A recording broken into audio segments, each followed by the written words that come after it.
Radio Now 100.9's Indy Connection with Emily Metheny.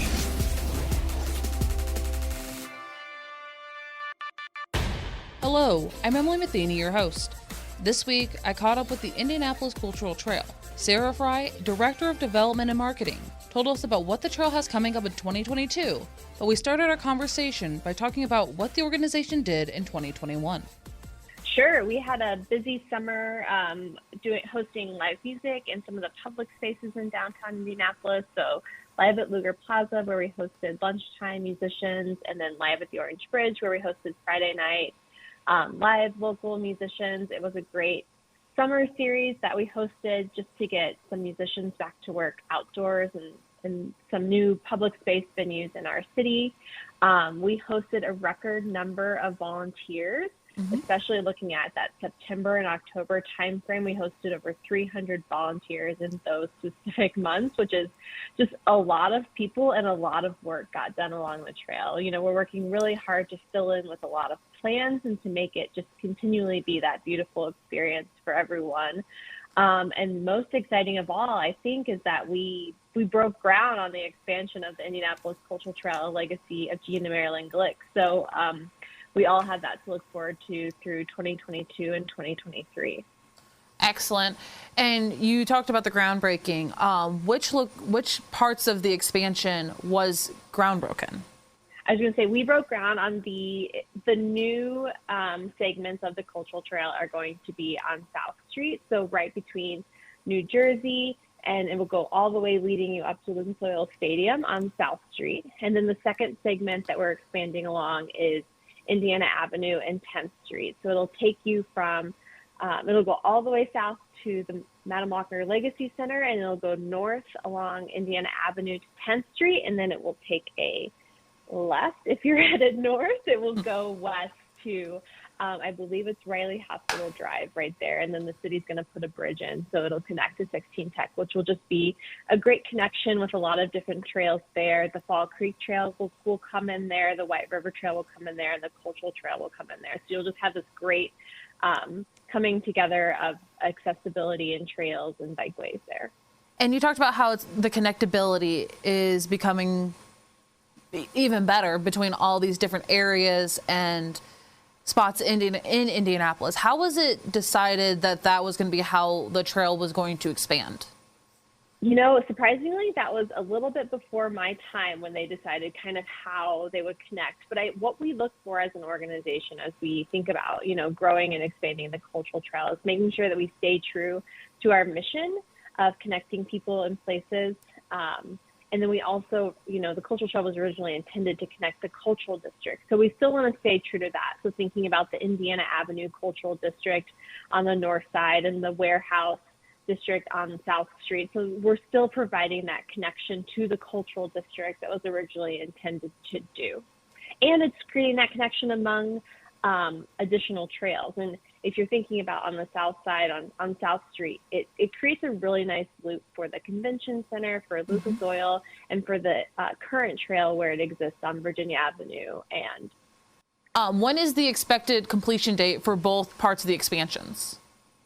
Yeah, so we hope to have all of this wrapped up by spring of 2023. That's the end date. May, if I want to put a month out there, but let's say spring, summer of 2023. Excellent. And until then, everybody can still enjoy all the parts that have already been completed. Absolutely. We are pushing hard for the month of May.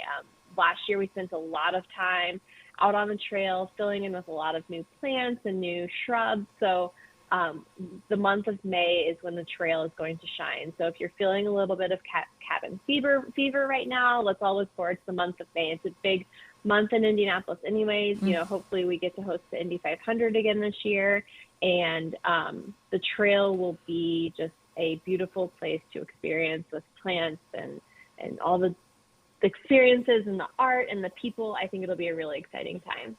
Excellent. And you mentioned some of the experiences that will be coming. What will we be seeing, and when will we see all of that rolling out? Well, the trail will just be beautiful with plant life in May for sure. That's when everything's going to be blooming. Other than the plants coming up along the trail, we have our big fundraiser, which is called the Indy Cultural Trail Spring Clean, and that's coming up on March 12th. So if you're around downtown, you'll probably see 100 to 150 volunteers out on the trail cleaning it up after a long winter of, quietness, as our downtown kind of quiet down during winter, and we'll be out there cleaning it up this spring. We'll be tabling this winter at the Indy Winter Farmers Market, talking more about expansion. So you'll be able to see the maps of where the trail is going to go. You'll be able to learn a little bit more about which side of the street it's going to be on and some of those more intricate details about what it will look like. We are also hosting more live performances on the canal. So we're calling this series Flurries on the Canal. And these are happening February 19th, March 9th, and March 19th. These are from 1 to 3 at the Orange Bridge, which is right there in the Walnut Street Basin where the Cultural Trail crosses over the canal. And one more small little plug is that we're hiring. So we're hiring a maintenance tech and a volunteer coordinator, and those job descriptions can be found on our website at indyculturaltrail.org. Excellent. And if someone wants to get involved with the March 12th cleanup, is there still opportunities for that?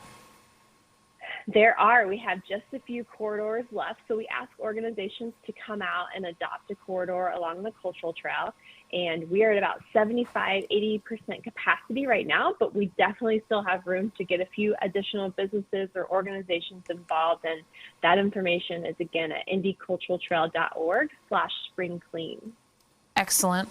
And if I, as an individual, one of my goals for this year is to volunteer more, what volunteer opportunities can people do with you? Absolutely. The program I love is our horticulture happy hour. We're also calling it landscaping and loggers. It's a Wednesday night group that gets together from 5:30 to 7, and they help us with our gardens along the trail. So they're out there weeding, transplanting, trimming, just planting in general, and making sure that our gardens continue to thrive. So it's a great group of people, and it's so much fun to get your hands dirty, especially if you live downtown in an apartment or just have a passion for getting dirty and playing in plants. So that's every Wednesday starting April to October. And then we also have drop-in volunteers available. So if you are ready to listen to a podcast and get outside and shut your brain off, you can stop by our office, pick up a bucket and litter grabber at your own convenience, and we'll kind of point you in the direction of the trail that could use a little extra TLC. Excellent. And if I don't have any experience for the horticultural happy hour, will you be able to teach me a little bit about weeding and different gardening aspects so I can actually be helpful? Yes, 100%. We're open to novice to, experienced folks are definitely welcome. But if you don't know anything, we'll make sure that you don't pull up the rose bush instead of the dandelion. Excellent, excellent. And coming up throughout the rest of the summer, what can people kind of look forward to, get in the back of their heads, what's coming up in Indy? So what I think is really exciting is that we're going to continue that live music series for Live at the Orange Bridge. So I know my family made it the word escapes me, just like a regular thing. We built it into our Friday. It was a great way to wind down on a Friday afternoon. My family would meet us there with snacks and drinks, and we would just kind of set up a picnic blanket on the canal and listen to the live music at the Orange Bridge. So I encourage people to think of Indianapolis in that way, and the canal in that way is a place that you can gather and sit and enjoy live music with your family every Friday evening. The other thing coming up this summer is Pacers Bike Share. So we're going to have a lot of group rides in different station locations this summer, starting in June, July, and August. So look for those, kind of similar to our horticulture happy hours, but those are going to be group rides for beginners, people who need a bike, people who have a bike. We just want to get people out and exploring our city's trails. So we'll be exploring around Garfield Park, Riverside Park. We'll be exploring the Fall Creek Trail. So it'll just be a good experience to get out and ride your bike this summer. Excellent. And these experiences, between the bike share, between the music on the canal, is there a cost to attend these events? Oh my gosh, they're all free. Awesome. If people want to stay up to date and see when all these events are coming up, what is the best way to stay connected with the Indianapolis Cultural Trail? We are rocking it on social media. My favorite platform is Instagram. We're on all of the platforms. We're on Instagram, Facebook, and Twitter. But yeah, definitely Instagram is where we're probably the most active, at Indy Cultural Trail. Thank you for joining me this week, and please join me again next week. If you want to reach out or have topics you'd like to hear more about or would like me to cover, email me at emetheny, that's EMETHENY, at radio-one.com. Or you can hit me up on Twitter at Emily Does Video. To hear previous editions of Indy's Connection, visit RadioNOWIndy.com and search Indy's Connection at the top. Until next time, have a great week. Radio Now 100.9's Indy Connection with Emily Metheny.